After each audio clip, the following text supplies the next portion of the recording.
야담과 옛날 이야기 시작합니다. 구독과 좋아요, 알림 설정 꾹 눌러주세요. 가난한 시골에서 조용히 숨을 죽이는 남자가 있었습니다.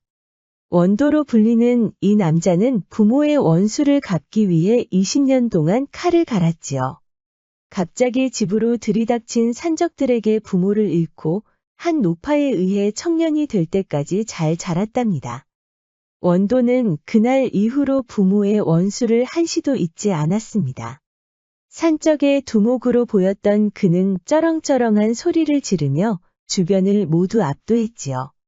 드디어 때가 왔습니다. 노파가 잘 아는 병사 출신의 남자에게 독하게 무예를 배웠습니다.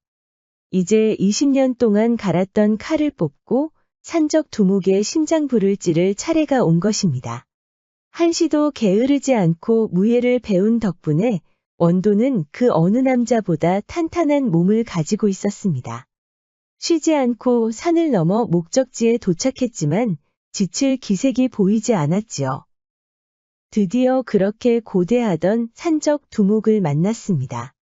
악마처럼 미소를 띌 것 같은 그가 초췌한 얼굴을 보이자 다소 당황했지요. 그때는 보이지 않던 주름이 얼굴 여기저기에 더덕더덕 붙어 있는 것 같았고 백발이 성성해 자칫 사람을 잘못 본 줄 알았습니다. 원도는 산적 두목 역시 20년이라는 세월을 힘겹게 살았구나 하는 연민에 빠진 것을 후회하고 칼을 뽑았습니다. 드디어 만났구나, 부모의 원수.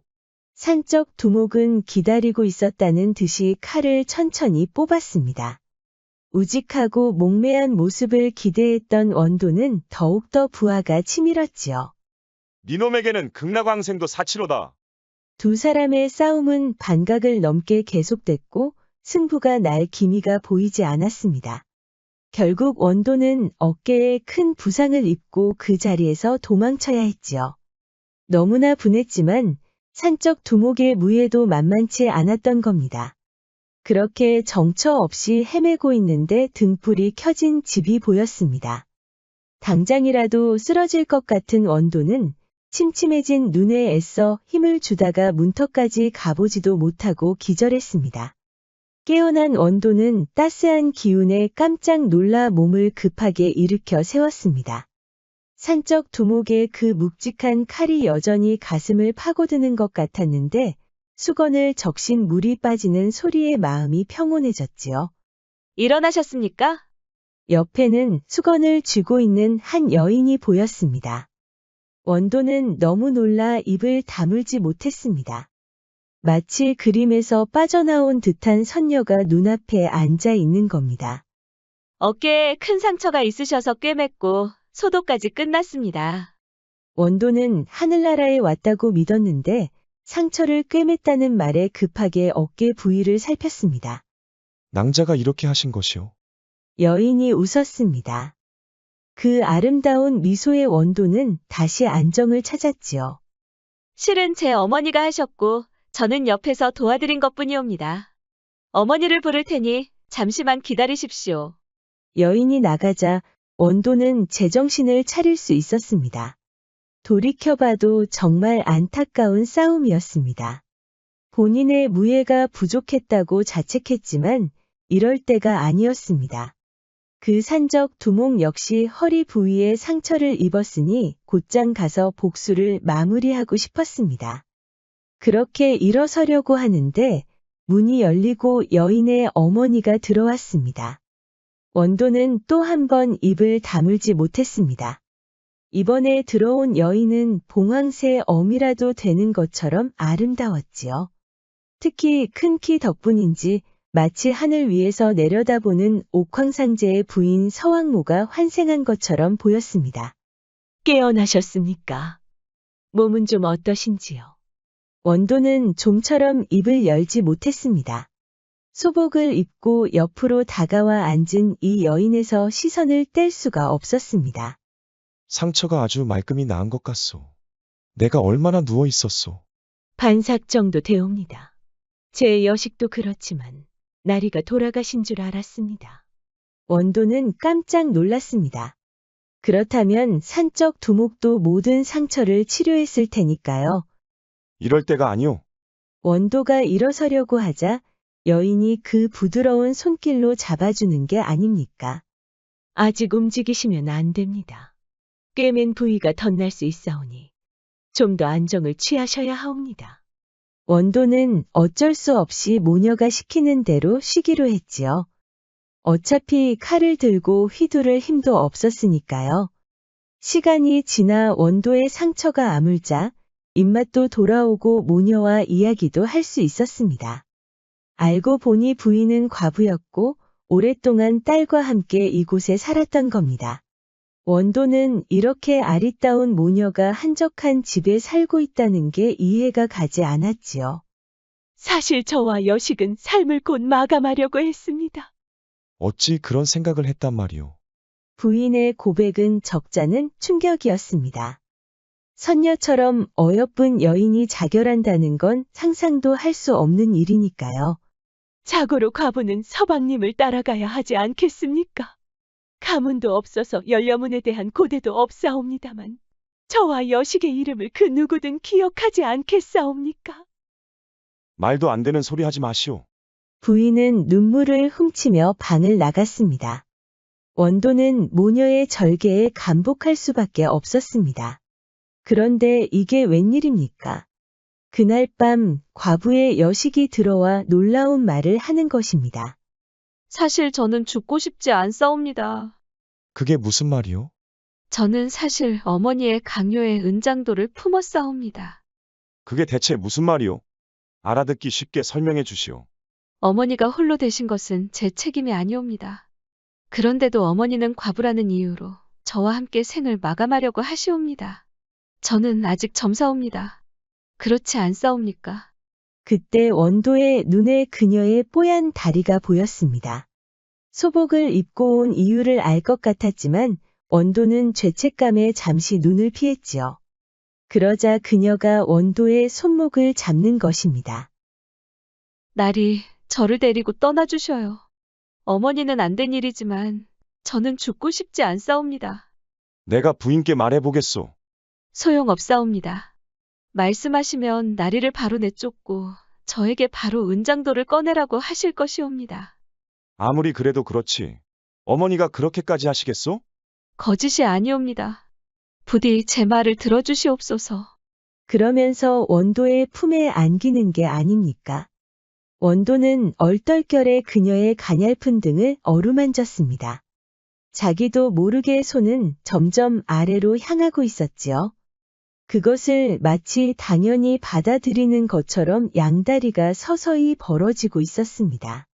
원도의 육체적 욕망은 걷잡을 수 없이 커져갔습니다. 과부의 여식도 마찬가지였습니다. 그동안 과부 어머니 밑에서 얼마나 괴로웠는지 증명하고 있던 셈이지요. 넓적다리 안쪽을 탐하고 싶었던 원도와 실한 물건 위에 그대로 주저앉고 싶은 그녀가 뒤섞이며 한동안 요란해졌습니다. 마침 과부는 식찬 준비를 위해 시장에 가 있었지요. 결국 원도가 물러서고 그대로 드러누웠습니다. 육체를 탐하려는 두 사람의 욕망은 마치 노기를 바라는 것처럼 거칠어졌지요. 여인의 욕심은 누가 봐도 과했지만 원도는 더 거친 것을 바라는 눈치였습니다. 그렇게 거사를 치른 두 사람은 잠시 이불 안에 있다가 정신을 차렸습니다. 어머니가 오실 때가 됐사옵니다. 잠깐 욕정을 따라갔던 원도는 후회도 됐지만 받아들이는 건 그리 오래 걸리지 않았습니다.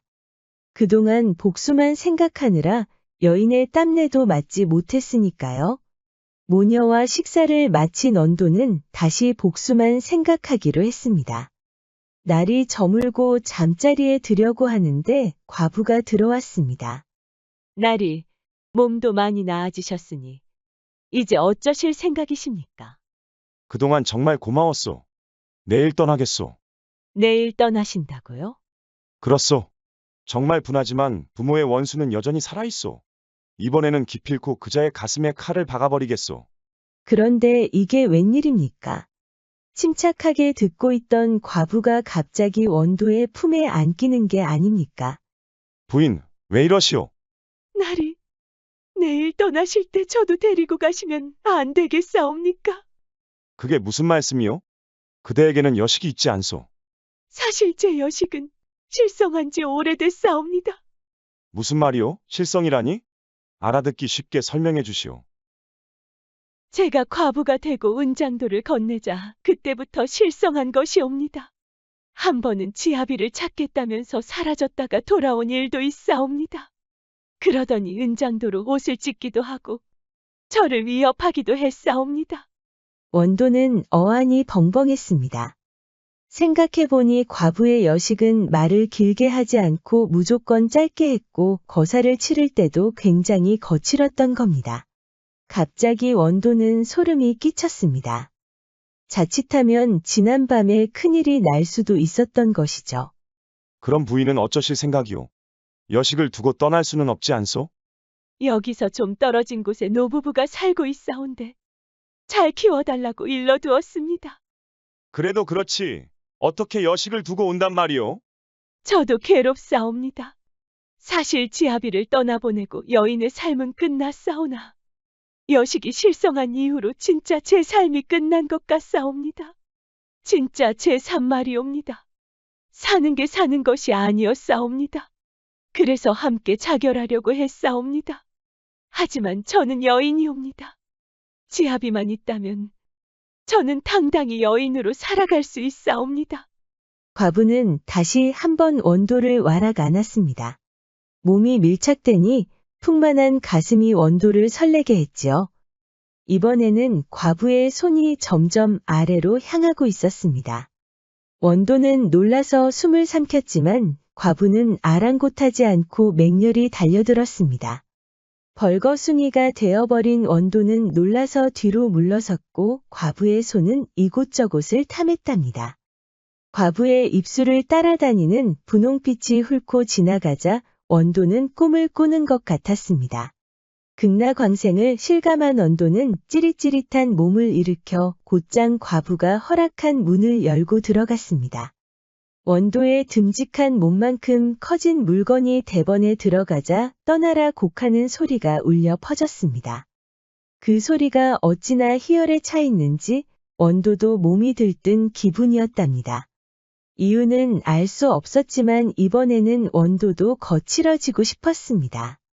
실한 물건이 더 실해졌는데 과부는 희열인지 증오인지 알 수 없는 소리를 지르기 시작했습니다. 그렇게 거사를 치른 두 사람은 한동안 이불 안에 있었답니다. 과부의 여식은 멀지 않은 곳에 사는 노부부의 집에 있었습니다. 명일날이 밝으면 저를 데리고 떠나주시옵소서. 그렇게 해주시겠나이까? 원도는 고심할 수밖에 없었습니다. 그날은 과부의 여식과도 만나서 떠나려고 했으니까요. 그보다 모녀의 속사정이 충돌하니 진퇴양난에 빠진 것이나 마찬가지였습니다. 그렇다고 대놓고 서로에게 들은 말을 해버리면 모녀에게 큰 상처를 주는 것이니 그럴 수도 없는 노릇이었지요. 처음에는 과부에게 솔직히 말하고 그녀의 딸과 함께 살려고 했지만 실성했다는 말에 머뭇거리고 있는 겁니다. 내일 드디어 복수를 끝내야 하는데 우연찮게 만난 모녀 때문에 원도는 좀처럼 잠을 이룰 수가 없었습니다. 결국 원도는 솔직히 말을 할 수가 없어 홀로 떠나기로 했습니다. 게다가 잠자리까지 했으니 모녀에게 천벌받을 짓을 했다고 믿었지요. 이제 원도는 복수만 생각하기로 하고 다시 길을 떠났습니다. 다시 그 원수와 만났습니다. 예상했던 대로 산적 두목도 상처를 치료하고 원길을 되찾은 모습이었습니다. 어차피 정정당당하게 승부를 볼 생각이었다. 그래야 승천하신 부모 볼 낯짝이라도 있지 않겠느냐. 두 사람 다 부상을 입은 탓에 움직임이 예전 같지 않았습니다. 휘두르는 칼이 번뜩일 때마다 서로 몸을 움찔했지요. 승부가 나기 쉽지 않은 상황에서 이번에는 원도가 허리에 칼이 스치면서 부상을 입었습니다. 산적 두목은 어깨에 칼을 맞고 쓰러져 도망쳤지요. 따라가고 싶었지만 원도는 허리를 다쳐 뛸 수가 없었습니다. 이대로 있다가는 또 쓰러질 것 같았습니다. 결국 정처 없이 헤매다 기절해버렸습니다. 눈을 뜬 원도는 몸을 일으켜 세우려다 신음을 질렀습니다. 그제야 허리를 다쳤다는 것을 깨달았지요. 일어나셨습니까? 과부의 여식이었습니다. 원도는 놀라서 눈을 깜빡거리고 있었지요. 어떻게 된 것이오? 기억나지 않으시옵니까? 이 근방에 쓰러져 계셨사옵니다.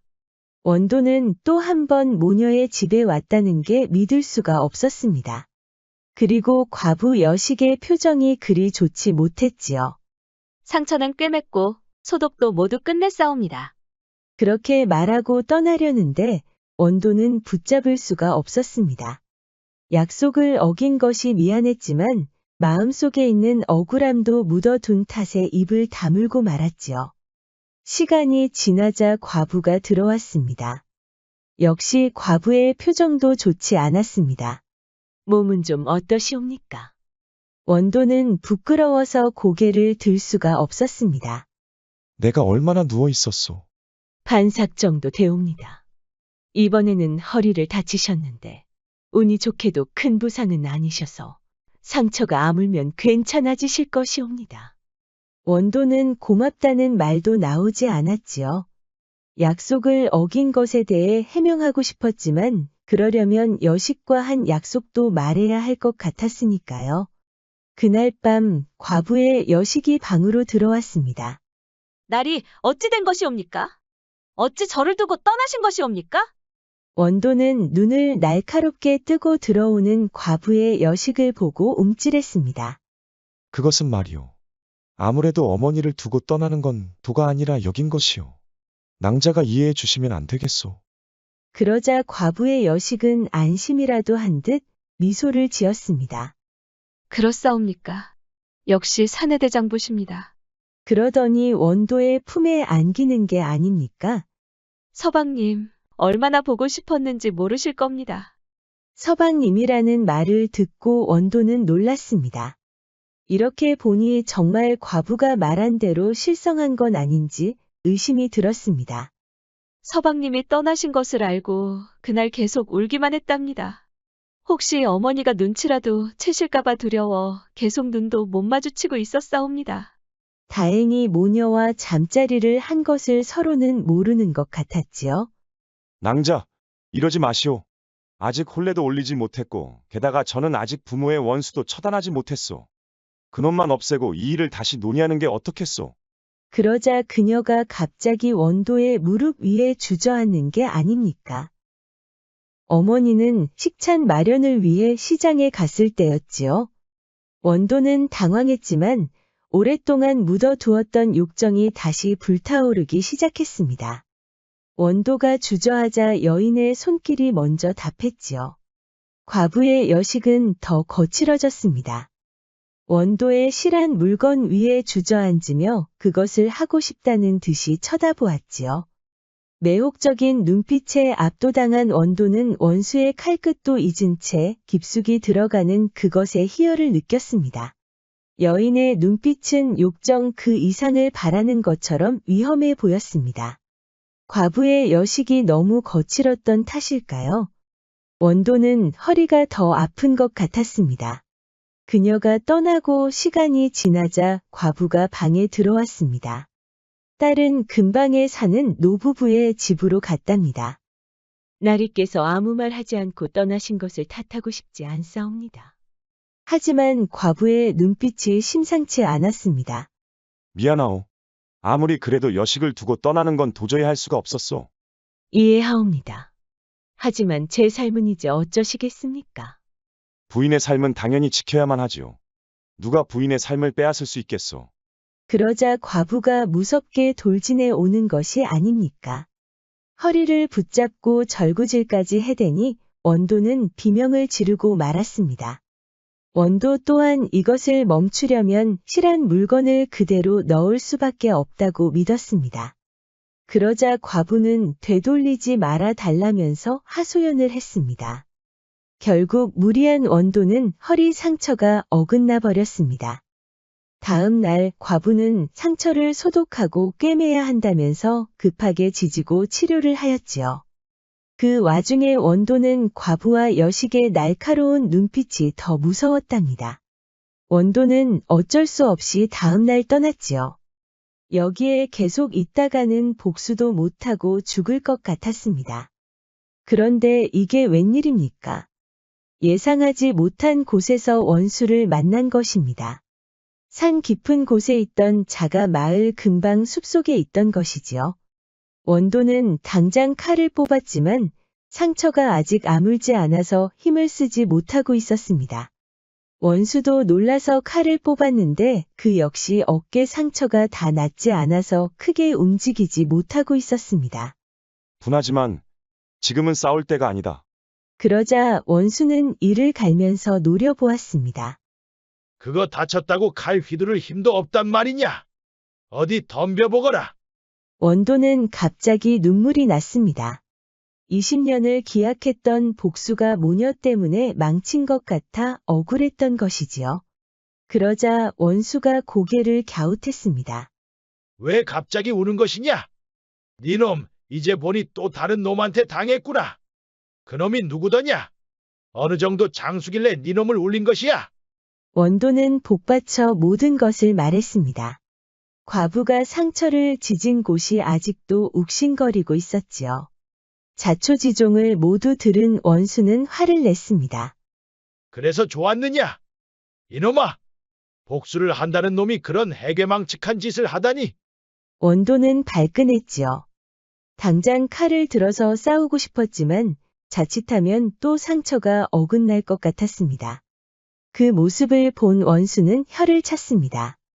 그러지 말고 차도가 좀 있으면 다시 오거라. 못난 놈 같으니! 원도는 눈물을 흘리며 돌아갔지요. 원수한테 위로받은 것 같아 더 화가 났던 겁니다. 집으로 돌아온 원도는 다시 기운을 차렸습니다. 무예가 부족하다고 판단하고 인연을 더 훈련하였지요. 그렇게 복수를 하러 갈 날만 기다리고 있었는데 뜻밖의 소식이 들렸습니다. 산적 두목이 관가에 붙잡혀 왔다는 겁니다. 더 놀라운 사실은 그동안 부모의 원수로 알았던 산적이 자경단 역할을 하고 있었다는 겁니다. 방탕한 관리들의 돈을 빼앗아 가난한 주민들에게 나눠줬다는 겁니다. 붙잡혀 있는 산적 두목은 그 누구보다도 평온해 보였지요. 당황한 원도는 기회를 잡아 산적 두목에게 물었습니다. 부모의 원수가 확실한지 확인하고 싶었던 것이지요. 그런데 산적 두목은 대답은 하지 않고 지그시 미소만 지었지요. 마치 대견하게 장성한 아들을 바라보는 아버지처럼 말이지요. 원도는 허탈한 마음으로 집에 돌아왔습니다. 그리고 세월이 흘러 과부의 여식이 온 것입니다. 날이 잘 지내셨는지요? 낭자가 어떻게 여기까지 오셨소? 수소문에서 겨우 찾았습니다. 저와 어머니는 나리가 다녀간 이후로 많이 변했습니다. 나리가 오시기 전까지는 자결하려고 했는데 이제는 각자 새 사람을 만났습니다. 어찌됐든 나리께서 저와 어머니를 일깨워 주신 것이니 감사하고 싶었습니다. 어머니께서는 이제 혼몸이 아니시라서 오지 못하셨사옵니다. 원도는 다행이구나 하고 미소를 지었습니다. 결론적으로 원도는 무예를 익히고 몸을 단련한 덕분에 나라의 관리가 되는데 손색이 없었지요. 이제 임금을 지키는 무인의 자리에 오른 것입니다. 화북무문이라는 옛말이 있습니다. 화복은 운명이 결정하는 것이 아니라 사람이 선한 일을 하거나 악한 일을 함에 따라서 각기 받는다는 뜻이지요. 구독과 좋아요, 알림 설정 부탁드립니다. 앞으로도 재미있는 이야기가 많으니 다른 영상도 재미있게 봐주세요. 그럼 여러분 모두 오늘도 행복하고 즐거운 시간 보내세요.